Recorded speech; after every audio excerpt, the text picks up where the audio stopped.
Hello everybody, this is your boy Sat, and this video I'm going to show you that how to redirect from add to cart button to the checkout page. If you have two buttons like buy now and the checkout page, you only have the one option, which is add to cart, a quick purchase button right here you can see.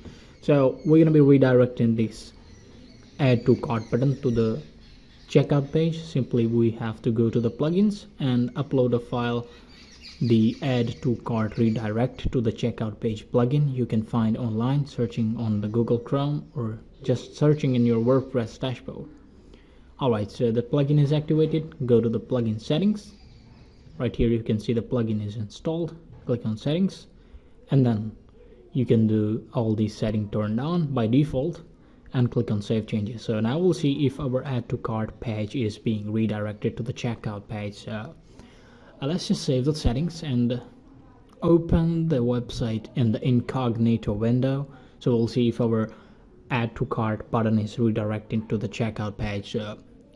Alright, so here is the website URL. I'm sorry, I have to type another URL right here. This is the URL of the website. We can just see that if we get redirect to the add to cart page to the checkout page. So here is the product. We're gonna click on add to cart. And yeah, it's redirected to the checkout page. You can see I have two products in my checkout page. So just click on the place order. Everything is integrated. I hope you like this video. Please sub to the channel and press the notification bell. Goodbye.